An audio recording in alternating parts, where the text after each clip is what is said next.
our next conversation, the MPP announcing this week that they have set up they're going to set up a 5-member committee to look into what led to their historic defeat in this election, and then also to forge ahead and plan for 2028. Professor Gyampo, in his opening remarks, indicated that he's done his diagnosis already and gave a few pointers as to what led to the loss of the party. Bawumia has also issued a statement, but this is what Dr. Bawumia said in the moments leading to his concession, just about some 14 hours after polls closed, the earliest we've had in at least our Fourth Republic. Take a look. Focus was service. Once I saw the results, and it was clear we were not winning this particular election, I thought it was not good to leave the country under tension for any length of time. In fact, by 3 a.m., we knew that we had lost the election. The Electoral Commission was going to take a few days to get to that conclusion, but our own collation, the data that we got from all the polling stations, was clear that we were not going to win this election. And so the question was, should we wait for the Electoral Commission to go through its processes and then announce in a few days' time, or do I go out immediately? There were different opinions, but I made the decision that it was better to go out. At 3 a.m., it was a bit early.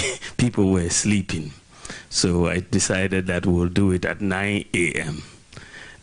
On Sunday morning. And so we gathered the press, and then I made my announcement that morning to say, you know, my opponent had won decisively, and we are conceding the election.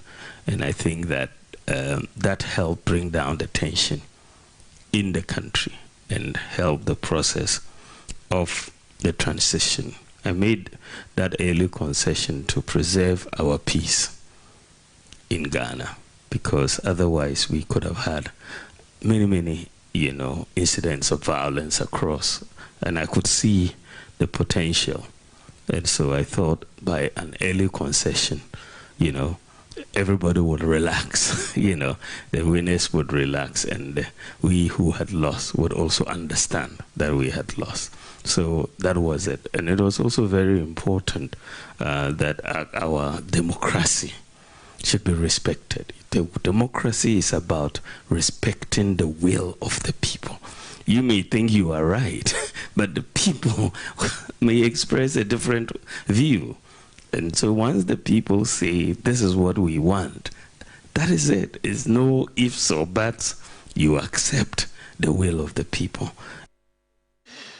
You accept the will of the people. That's Dr. Bawumia there, the flag bearer of the MPP in the 2024 presidential election.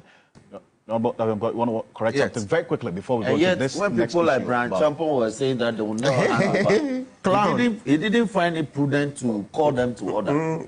Today, like water, everybody will find his own level. Now, in respect of the Obuasi East matter, I'm informed that because we were very specific in getting the orders quashed by as directed by the court. Okay. So the original order from the court that has been quashed didn't affect Obuasi East. Okay. That was why it was not included in the prayers that we placed before the Supreme Court. Okay. So that's the clarification. Okay. Yes. Thank you very much for that clarification. But we'll take steps to redeem that as well. We'll take steps to redeem it.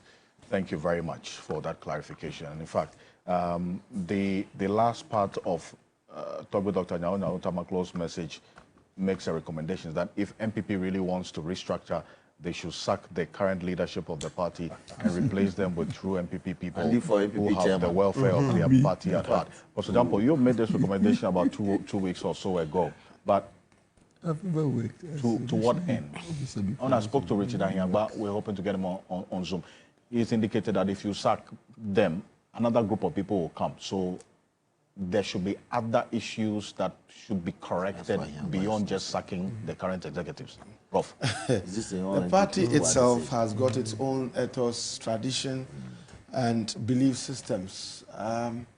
It's a Dankwa Buzia tradition, it's a Dumbo tradition. It's a conservative party. If you get selfish people, power-drunk people who are able to strip off the party of its own tradition, then the party itself suffers from identity crisis. So MPP at the moment is suffering from identity crisis. It has no identity. I don't know whether it is not the party that the BJ Daroches headed and led. We don't have the Jenny Mbuatens, the Udui Sykes, the Alajitis in the MPP anymore. And so, what is the identity now? We have replaced them. What is the identity now? Now it's about make my family rich. Ghana borrows, then Akufo-Addo's family becomes rich. That's it. I have made that point earlier, and I'm happy Dr. Nyahu Tamaklo is also saying it, that the first thing is to ensure that you rescue the party from the claws of Akufo-Addo and his remnants. Everything about Akufo-Addo and his remnants should be anathema. You just rid the party of those things. And then secondly, the national executives, okay, clear all of them off.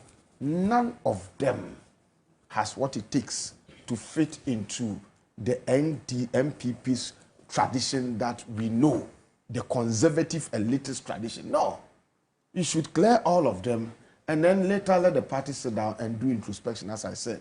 If they contact some of us who have done research about their own electoral defeat, we will give them wise counsel about why they perform, such, symbolically, in the election. Previously, we thought that President Akufo-Addo won the 2016 elections and Mahama was defeated in an unprecedented manner. If you put the votes together, the difference, and then you compare it to what is happening now, okay, this is a super monumental defeat. And so complete annihilation. And so rather than coming out with some of these nonsensical explanations as to why they think they lost and all that, they should sit down and do an introspection, because if they don't take care, the party is going to collapse. Because now people are going to rescue, very soon people will be rescuing for the soul of the party. And if they don't take care and sit down and listen to advice, then the party would collapse. I like what Vice President Bawumia said about his early concession.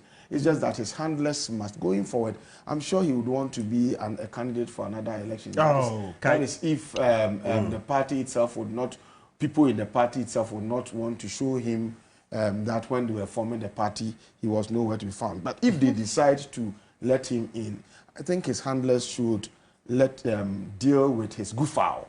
See, the goof-out, unnecessary laughter in the middle of speech when there's nothing funny. It doesn't. He's a gentleman, and so he should be himself and then speak like the way he wants to speak, but not those goof-outs. It shouldn't come. But look, I would want to comment. If it is good, it is good. If it is commendable, it is commendable.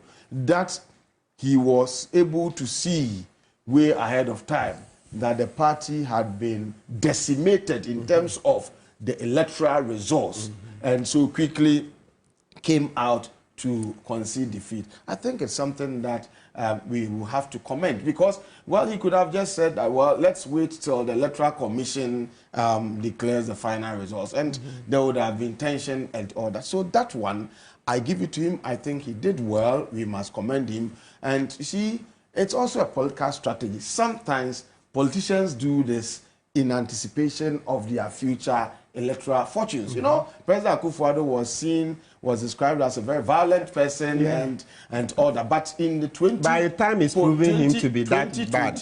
2012 election and after the 2030 election petition, you saw how he considered. I disagree with the judgment, but I respect it.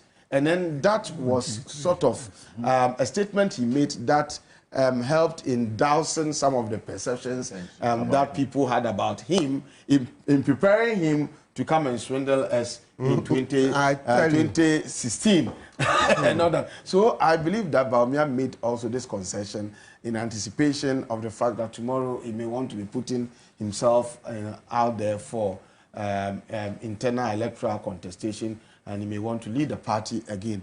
I mean, if that's what he wants to do, we can only wish him well. But the point is that whether the MPP would be able to resurrect, or whether the MPP will remain a political party again or not, is dependent on how President Mahama takes this huge mandate that have been given to him by the good people of Ghana. And I believe, I know and I believe that he does not take this mandate lightly. And so he will govern in a manner that will be reflective of this huge mandate that has been given to him by the good people of Ghana. And if he's going to do that, then I pity the MPP, because then it will be difficult. It will be difficult for them. And so, yes, I wish the NDC well. If they do things well and Ghana benefits, we all stand to gain. Okay, so we'll have to wish them well. But I pray that the MPP is able to hold itself together now that they would have to rescue for the soul of the party, and now that they will have to be doing things, think about doing things differently. They will have to reach out. All others that Akufo-Addo chased away, they will have to, or the custodians of the traditions of the party that Akufo-Addo chased away. One man, you allowed him to do all this to the party. Now look at the party. There is no, like I said, the MPP as now is the most unattractive political party. If I'm not afraid, I'll say the most unattractive political party in the whole of Africa. And yeah, the most unattractive. Look at the performance. A party in government. And then you are giving flimsy excuses that our people didn't go to vote. Who told you? Your people didn't go to vote. But have you interrogated why they did not go to vote? Well, that's what you don't want to talk about that. 2 million supporters didn't come out. How did they know? And have you interrogated why they didn't go and vote? So rather than tickling yourself and trying to cover up for your own incompetence, inertia, and bad governance, you should sit down to do a proper introspection. There is a reason why the people didn't go out to vote. Let's hear from Stephen Ntim is the national chair of the MPP.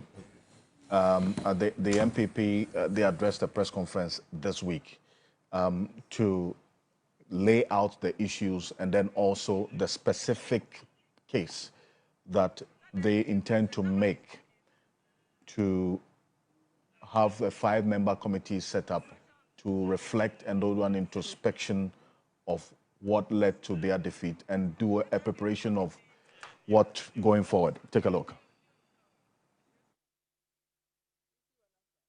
The leadership of the NPP went into the 2024 general elections with a lot of hope and positivity. Our aim was to secure an emphatic victory at the polls, and we worked very hard at it. As a party, we put in our best efforts in the campaign. I commend all members of the various campaign teams of the party, from polling stations to the national level, who also put in their very best in the campaign. Equally, I deeply appreciate the dedication and commitment of all members, sympathizers of the New Patriotic Party for your tireless efforts. There is no doubt that the outcome of the elections was not what we hoped for.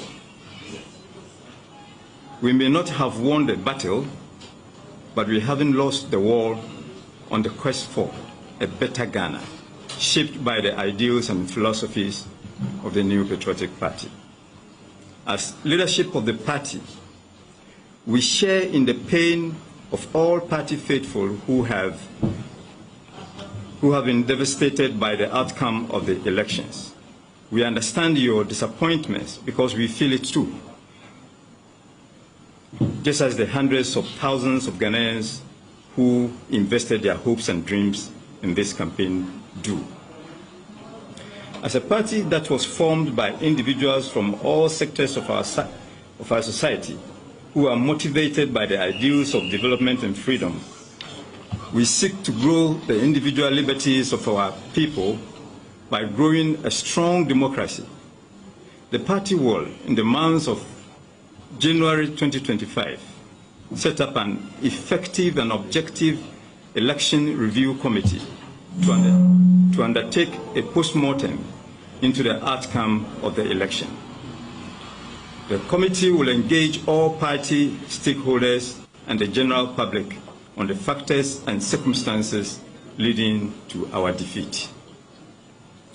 We have a firm belief that the work of the election review committee will enable our people to express their concerns and to bring out suggestions and reforms, changes, and other critical issues necessary to restructuring our party. One critical area that must occupy the attention of the election review committee is the possible need for constitutional amendments. Stephen and Tim, the national chairman of the NPP there, and that's why I bring in the Honorable Andy Apiakobi, because you went into this election, as your chair said, it's not just the national election outcome, the presidential election outcome that did not favor you. Your constituency election outcome did not favor you as well, although an independent candidate who was from your stock won. But he talks about a critical aspect of what he says will be his recommendation for the election review committee to pay attention to. That's a possible review of your constitution in terms of how party executives are elected, parliamentary candidates are elected, and even the flag bearer is elected. What's the issue there, really? I thought you were going to make me a student of my colleagues, as all of them pour out. Oh, you want to listen? Okay. I'll be coming to you. You are the focal point. No, I think but I want to have the specific case of the constitutional review that the chair wants the committee to pay attention to. Then, Mr. Kanse, if that's why I say I haven't had the opportunity to speak on this matter. No. You will. He wants to listen to us. Your party chairman was tired the very day he was elected. I just wanted to. Your chairman, he was tired the very day he was elected. He was tired the very day he was elected. He was tired. I would have wished to have listened to all of You will them respond to all of that when they make the point. Nevertheless, if I have This is the MPP that Darucha formed. Darucha so you know that our host is giving me Bernard Jao Darucha. right, What? So let me enjoy this small opportunity. Thank you very much, Alfred. And I want to also encourage all NPP supporters who fortunately find themselves in this situation to consider the results of the election as reflection of the reality of the times. Simple. If we are that sober to understand that the votes represent the people's expectations and aspirations, then we start to look at how and why, and then try to amend our ways and make sure that we prepare better than ever before in our quest to recapture power in this country. Again, I heard the chairman of the party propose a constitutional review. I think the constitutional review is even past due, but I will take an opportunity to also propose a constitutional review of the national, because as you create leaders in the various political parties, they climb onto the national stage and become leaders of the nation and, of course, submit to an unwholesome constitution. Okay. All of us become losers. We have a constitution as a political party that is so flawed in our processes of selecting leaders within the party. Your constitution is so flawed in the process of selecting. Out of date in the selection of leaders in the party at various levels. I see. So, and like I said before, after our primaries, the monetization in our politics will not bring out the best candidates for the various positions. You know that if it becomes the highest bidder takes what's at stake, then you don't get the leaders who will be able to champion. Personally, I want to also thank the party for having given me the opportunity to serve in various capacities. Don't forget that I was leader of the youth some time past. Yeah. Played a role. We had opportunity to interact with party members across the country. And those youthful years, I was able to run through the whole country from region to region.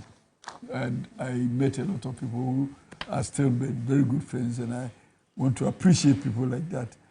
I've also had the opportunity of serving my members, my constituents, as the Member of Parliament for 2 terms, and I want to show appreciation to them. Whatever I could do within those times, I'm sure I brought the best out of me for the benefit of my people. Okay. But if you say that the NPP constitution is so flawed in selecting people as at various levels, parliamentary candidates, party executives, flag bearer, what do you mean? What I mean is that it is so easy for people to buy themselves out into political positions, and you may be able to buy yourself, use money to acquire positions, but that may not build the competencies you require into holding such offices. So once you maneuver to get into political positions, albeit with the support of an influence of materialism, you may not necessarily be the obvious choice for the positions. So the Constitution needs amendment, as my chairman was saying. I would propose a situation where delegates into any conference are not known before they vote. That way, you'll be limited by the influence of money. Well, if we agree that each polling station should have delegates, 500 delegates, if constituency should have 500 delegates, then let's have a situation of all fully paid members being qualified to contest. And then you come into the polling center on the election day, you have a ballot full of papers saying yes and no. We want to vote, 500 people to vote to select.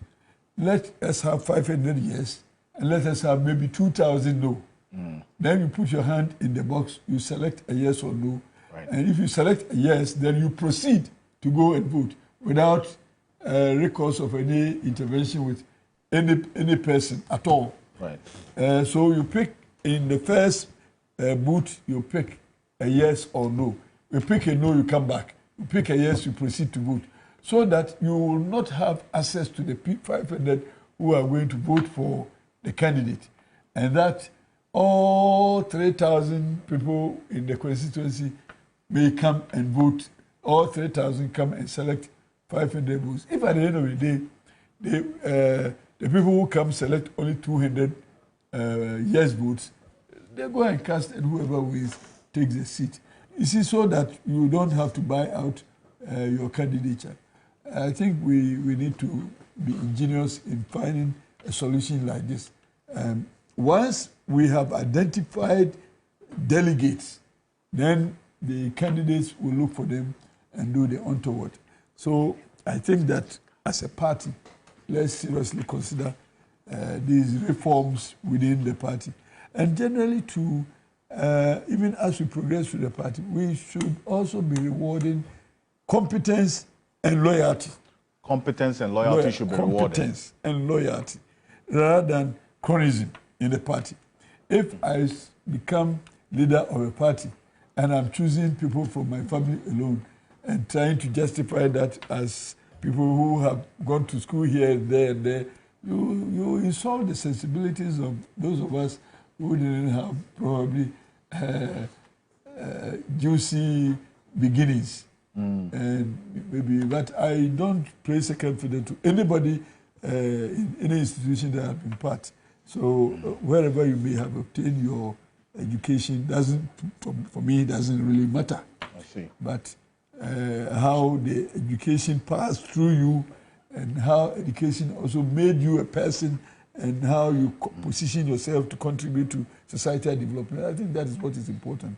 Not really who is your father or where did you go to school and the like. So we saw a lot of that in this administration. In the appointments. In the appointments. And again, let us not also personalize appointing systems so that the Apiakumi becomes the person who is fishing out the persons for various positions.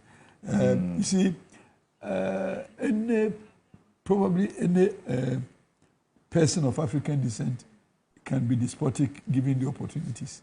And if we have a system that is not checking itself, then people will do things that may even hurt the collective whole. Right. So I believe that we should build consensus even as we try to find the competencies and the loyalties.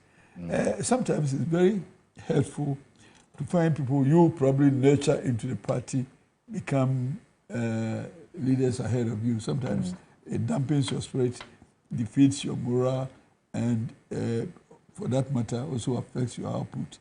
You see, and in most cases, people also come from nowhere into the party, and they are seen because they have associated in the party.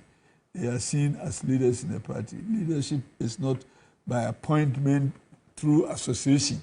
Leadership is by commitment and participation in a process that you believe in, having been selected as having paid your due in the course of the process, and having built the necessary experience and competence, and having understood the philosophy behind the groupage, and also pursuing a national interest that is beneficial to all. In fact, there's a lot more that I'll come to you for, and as I indicated, because your chairman talked about the Election Review Committee in starting off from a review of your party's constitution, which you have indicated is so flawed in selecting, and that's in the process of selection of the parliamentary candidates, party executives, flag bearer. People will bring you at this point. And then he talks about the competence. In his view, competence and loyalty should be rewarded instead of cronyism, that is patronage that we saw in the appointments in this administration, and then also personalized appointments and people coming from nowhere to take over the leadership of the NPP. That's from the horse's own mouth and the person who was within the party doing a diagnosis of the problems within the party. Quite a lot more I know he's going to talk about. Because they say they'll come to the public, actually, to seek your views about what led to their defeat. Martin is a very competent member of the party. But let me say this. There was a question some time ago that I wanted an answer to. Someone said you are a card-bearing member of the NPP. Lawyer Martin Pebu. Martin. Yes, I used to be. Yes. So you are annulled your member. He has shown his card. Yes. Yes. I brought it during the election. But he didn't show it. Oh, no. Okay. No. He didn't show it. So, but Kufuor's time. 2023, when was that? You were a card-bearing member. Yes, I have a card. Yes, it's in there. You were from 98. Have you been paying your dues? Oh, so I stopped. So let me tell you the history. So 98, that time, most of us, in university, we didn't want to see the Rawlings regime and all those things, right? So I joined that. I wanted to be MPP. Then 2000. Actually, 98, 99, 2000, it was an offense to belong to the NDC. Exactly. When we were in school. Yeah, so I lost the election in Cape. Is that a presumption that you are also a president? Yes, it was an offense. So, those days. Does it hold by presumption that you are... I'll bring my card. I'll bring my card next week. I'll bring the card. But let me... I'll bring... Oh, it's in the car. When I get a short break now, when we are closing at 11, I'll go and bring it before we close so that next week I can... But let me end this way. Just two statements on it. So do you know what happened? I thank God for this wisdom, man. So after we voted for Kufuor, then Charlie Opanai came in, Kufuor started spending the money. I was like, but what is different from what prevailed before? So I was like, we voted for Kufuor. We're told that Kufuor was a successful lawyer. He was rich, etc. So that meant there will be no corruption. But in no time, we saw that Kufuor himself was corrupt. So that was it. So even in 2004, I didn't vote for him again. There's nobody I've voted for twice as a presidential candidate. The one I would have voted for twice is Atta Mills, but we all know that he died, right? So that's been my history with the NPP. Okay. So by, let's say, latest 2002, I'd stopped because I didn't vote for Kufuor in 2004. By in the year 2000, I voted for him. I was a member. We were proud. You know, we're like, Rollins is... 2016. Oh, and then 2016, openly, I voted for Kufuor, supported him because they said he had been prepared for what? 40 years. So I keep saying that, can you imagine how Kufuor would have 40 years development plan. Exactly, if he had prepared for only 10 years. No, let's repeat this. Yes. The story was that Kufuor had been prepared from birth to be president. 40 years. 40 years. What would have been the performance if he had prepared for only 10 years? I'm sure Ghana would have ceased to exist. I mean, look at the greed. 73, you come in at age 73 and you are so greedy, greedier than even your mama who is not a lawyer. Because you see, I look at the income. And you know, by 2016, I had worked as a lawyer for 9 years. So I saw the little I had gathered in life. And I said, if me, I'm first in my family as a lawyer, I could earn, I'd built a house, living in it, etc. And then this man is said to be about 30 years even ahead of me, and then he came from a very privileged background. So straight away, I knew that, the things they say about Kufuor must be true. This man is incorruptible. Not knowing he was a real epitome of corruption. You know, that mother serpent of corruption. I'm sure we've all seen it. The record is there. Are you referring to what Martin Amidu said? Yes, Martin Amidu said it's mother serpent of corruption. And look, I don't doubt him. So I can't say, wait. Now that Kufuor is going, you wait. You see more of the stories. You are moral. Yeah, more of the, yeah. We are hearing more. You see more. Kufuor, champion general of corruption. Professor Gyampo said it. That Kufuor's record of corruption is that test. And you know Gyampo, this is founder of CDD, right? Co-founder. So look, well, we made a mistake. We hope it never happens again. I remember Afuku said it in 2016. You know, those days I represented Afuku. He said, look, Martin, Kufuor is worse than the devil. By that time, you know, because we're angry with JM. Paul Afuku said it. Yeah, Paul Afuku said it. I was representing him. I was representing with Dr. Atupari. Then later we brought on Osafu Boabi. But throughout the disciplinary hearings in the party headquarters, it was myself and Dr. Atupari. So, but you know, I mean, Kufuor is a lawyer, etc. So when you look at the credentials and you look at JM, I mean, being a lawyer, I had my biases for Kufuor. That is a lawyer. As I said, I was projecting my own life on the Kufuor too, because I was like, but I've worked 9 years as a private lawyer. I'm not doing government work. I don't need to see anybody. I don't need to go and see anybody and beg anything. People just see you in court and they say, will you take my case on? Or some people see you, etc. So I just thought that's the same thing Kufuor is built for 40 years. I didn't know it was a pack of lies. But, well, we've paid dearly. I can't just say let's move on. We are going to hold him accountable. That one, very, very sure. Yes, because I continuously indicated that whenever you talk about the fact that President Kufuor is corrupt, it must go beyond just what you say. Excellent. And prove beyond reasonable doubt that he's corrupt. Excellent. And so, because you're going to be consistently on this show, you say that you're going to start cases against him when he is out of office. Yeah. Yes, and I still stand by it. And he's just about some 10 days away from becoming an ex-president. Yes.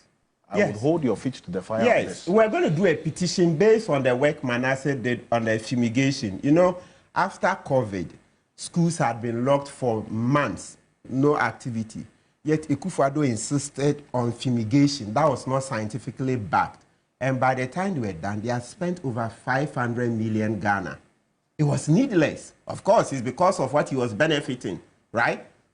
So, and Manasseh did investigations into that fumigation contract. He did it with, Kufuor did it with Zoom Lion, right?